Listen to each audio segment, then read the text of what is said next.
The biggest difference between people who stay broke and people who build real wealth is not always intelligence, is not always luck, is not even talent.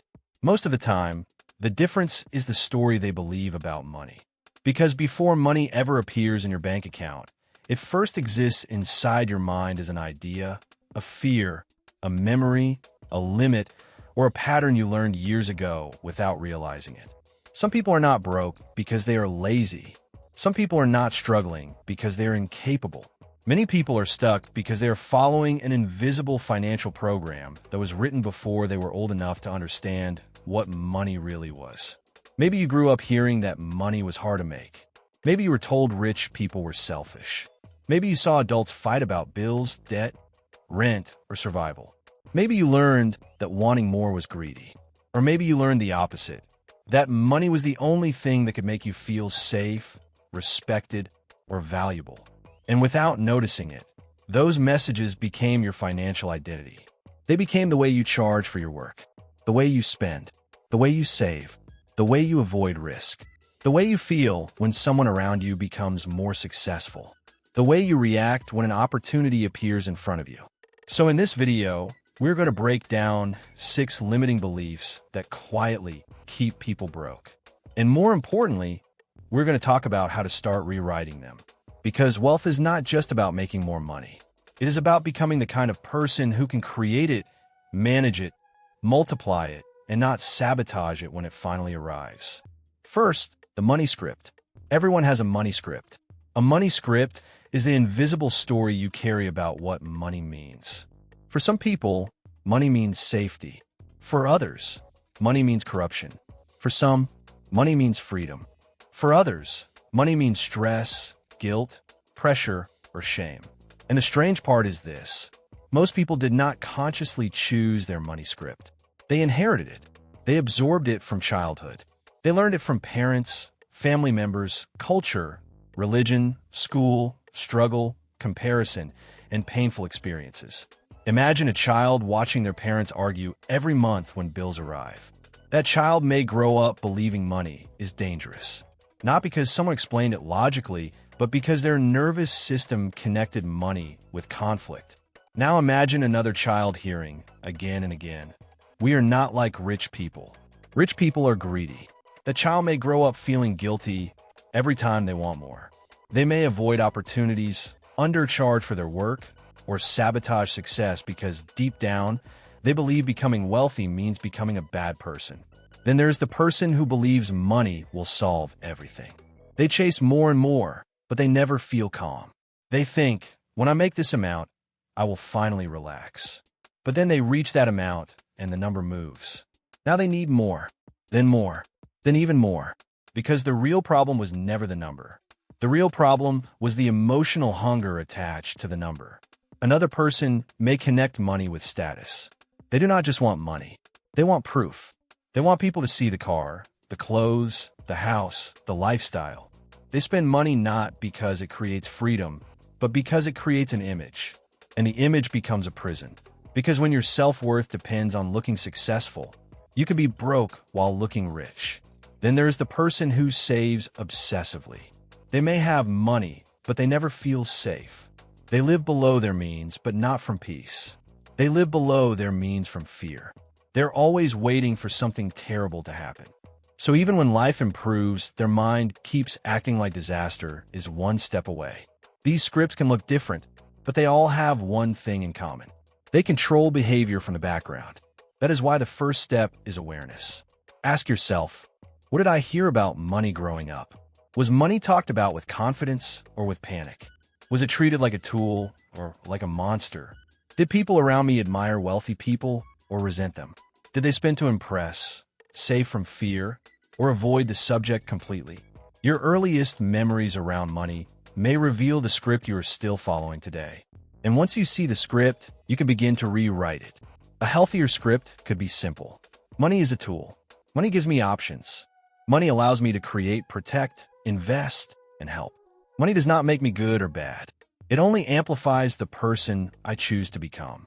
Second, the wealth ceiling. Most people do not rise to the level of their opportunities.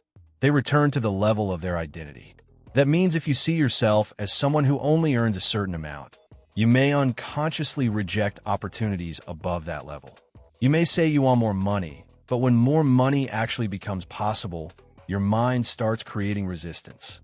You procrastinate. You overthink. You suddenly feel unqualified. You delay the decision. You make excuses. You get distracted. You tell yourself, maybe this is not the right time. But often, the real issue is not timing. The real issue is identity. Your self-image acts like a financial thermostat.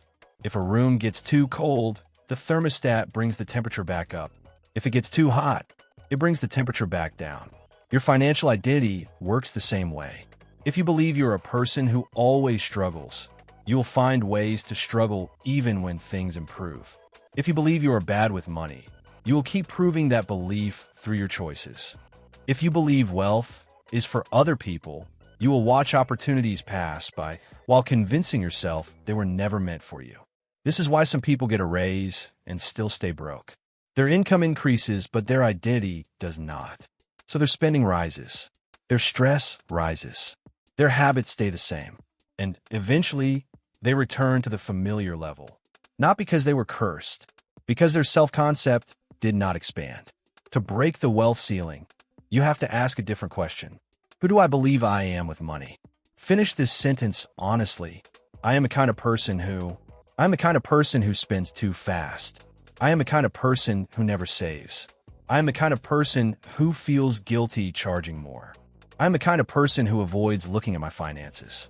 I am the kind of person who always starts but never finishes. Do not judge the answer. Observe it, because you cannot change an identity you refuse to see. Then create a new sentence. I am becoming the kind of person who manages money with clarity. I am becoming the kind of person who builds wealth patiently. I am becoming the kind of person who can earn more without losing myself. I am becoming the kind of person who makes financial decisions from wisdom, not fear. At first, this may feel strange. That is normal. A new identity often feels fake before it feels familiar. But every time you act in alignment with a new identity, your mind collects evidence. And over time, evidence becomes belief. Third, confusing liabilities with assets. One of the biggest reasons people stay broke is that they're trained to consume before they're trained to build. Most people are taught how to buy things. Very few are taught how to buy things that buy them freedom. This is where the difference between an asset and a liability matters. An asset puts money, skill, leverage, or long-term value into your life. A liability takes money, energy, and time out of your life. The problem is that many liabilities are disguised as achievements. A new car can look like success, but if it drains your monthly income, loses value, and creates pressure, it may be a liability. A bigger house can look like success, but if it traps you in payments, maintenance, taxes, and stress, it may not create freedom. Expensive clothes can make you look wealthy, but if they do not increase your income, your skill, your network, or your peace, they may only create an illusion. This does not mean you can never enjoy your money. Enjoyment matters. Beauty matters. Comfort matters. But if most of your money goes into things that only take from you, and very little goes into things that build for you, wealth becomes almost impossible. An online course that teaches you a profitable skill can be an asset. A book that changes the way you think can be an asset. A tool that helps your business make more money can be an asset. A relationship with the right mentor can be an asset. A rental property that produces income can be an asset. A system that saves you hours every week can be an asset. The question is not, can I afford this? The better question is, what will this do for my future? Will it pay me back? Will it make me better? Will it save me time? Will it increase my value? Will it create income? Will it reduce chaos? Will it help me build something? Most people spend first and think later. Wealthy thinkers pause before spending and ask what category the purchase belongs to. Asset or liability, investment or impulse, freedom or image, growth or escape. A powerful exercise is to look at your last 10 purchases. Write them down, then place one word next to each. Asset or liability. No scam, no drama, just honesty. Because once you see where your money is going, you can decide where your life is going. Fourth, The scarcity mindset. Scarcity says there is never enough money, never enough opportunity, never enough time, never enough clients, never enough space, never enough success to go around. Scarcity makes you see the world as a small table with limited seats. And if someone else gets a seat, your brain tells you there is one less for you. That mindset may feel logical when you are under pressure, but it can become dangerous when it controls every decision you make. Because scarcity shrinks your thinking. When you're trapped in fear, you do not ask creative questions. You ask survival questions. How do I avoid losing? How do I protect what little I have? How do I stay safe? How do I not fail? Those questions may protect you from immediate danger, but they rarely build long-term wealth. Abundance does not mean pretending problems do not exist. Abundance does not mean spending recklessly. Abundance does not mean ignoring risk. Real abundance means believing that more can be created. More value, more skill, more solutions, more opportunities, more income, more relationships, more ways forward. Scarcity says, I cannot afford this. Abundance asks, how could I afford this if it truly matters? Scarcity says, what if I lose? Abundance asks, what could I learn, build, or become from this? Scarcity says, that person's success threatens me. Abundance says, that person's success proves what is possible. Scarcity says, I must hold everything tightly. Abundance says, I must use resources wisely so they can grow.